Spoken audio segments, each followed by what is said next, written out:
Hello everybody. So this video is a continuation of my previous video where we were talking about how COVID-19 has created a problem in the economy and economies are collapsing, and how I debunked the whole idea by saying it's not COVID-19 that is actually creating any problems. It is what we have developed as an economic structure globally that is the reason for it. And today I'll add some more information to that. So if you look at the situation today, every major organization, large company is showing this sense of helplessness and using that as a reason to fire or lay off people or furlough people and keep them at home with no salaries and creating stress. You have to understand that economies collapse when consumer confidence is low, and consumer confidence is low because they are fearful about their jobs. They are not having jobs, they have lost their jobs, they have lost half of their salary, they have lost most of their salary and all of that. Now the strange thing is that while in my previous video I did inform everybody that the banks are busy giving loans, and those loans, a majority of those loans are going to large companies, large corporations. These are the companies that pick up these huge loans. And then we've heard about a lot of these billionaires, right? So there's so many billionaires in the world, and I'm wondering, why do we have any economic issue or problem if there are so many people who are so rich?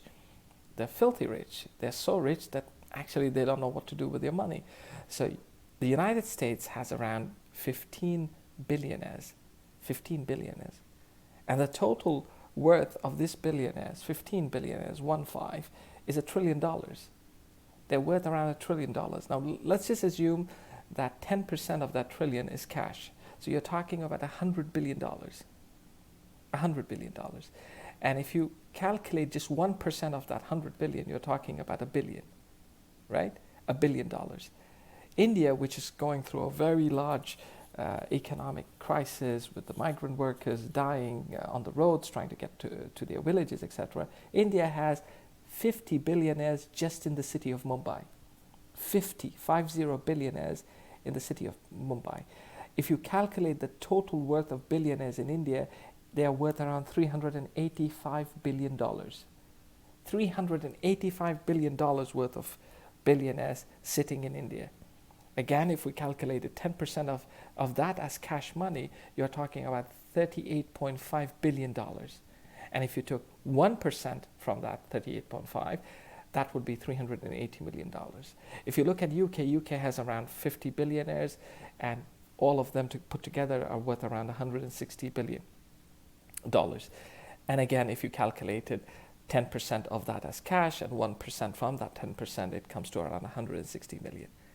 Now, let me use the India example. And this is where I'm getting at. So why is it that governments don't have specific rules for crises? So why don't the governments have a law that says when crisis hits and the country is about to collapse because of an economic reason, why not launch a tax for the super wealthy? Rather than furloughing employees and firing people and trying to create a ruckus in society and an economy, why not create a new tax? And that tax, in my view, should be 1% of their cash worth in the bank.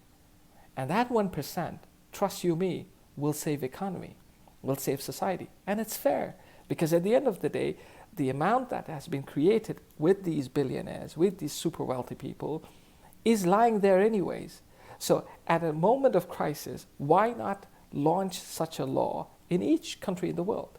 Why should a country collapse and a majority suffer just while a few people are completely comfortable, completely happy? This is one of my suggestions, that there should be a new tax that is implemented on the super wealthy in the event of a large crisis.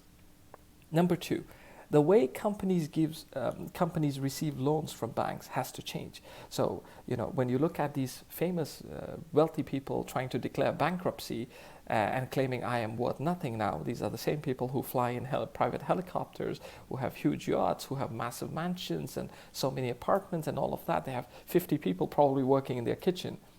So why not change the rule now that we've understood that economy hits hard and hits really, really bad for the common man?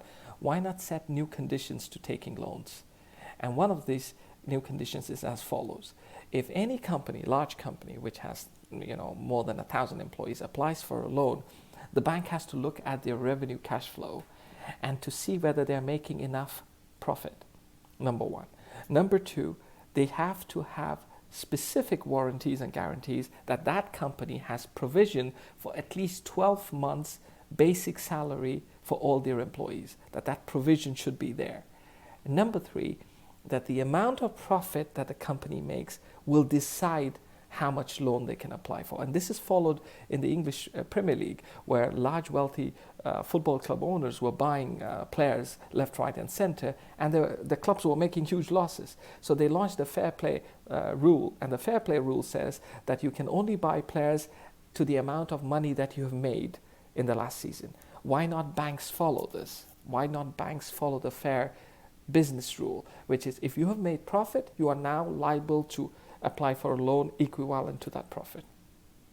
If the owner of the business wants more money, then let the owner put personal guarantees as a collateral to get more money.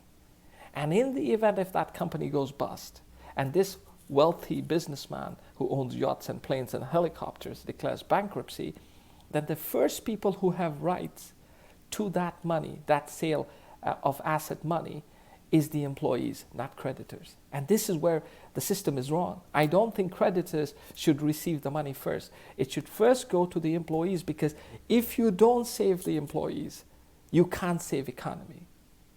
Creditors have to come second. Employees have to come first. Let the employees get their rights. Once they get their rights to the term of their contract, 12 months or so, you can work out the system around that. But if the company goes bankrupt, the sale of the asset, the returns of that sale, the first right to that return should be the employees. As per their basic salaries, they should be paid, and then the creditors have their right to take over. We have to change the way we are doing business. We have to change the way the rules are set. The rules are clearly set for a few people to be happy or benefit.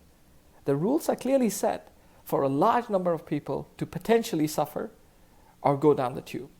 We have to change those rules. We have to find a way to bargain so that regular employees, so that daily wage workers, so that migrant workers, so that unskilled and semi-skilled workers are saved. We have to look at this from a human standpoint. We can't be creating economies only for the wealthy and the super rich. We have to create economies for people. We have to create economies for households. We have to create economies for progressions of societies.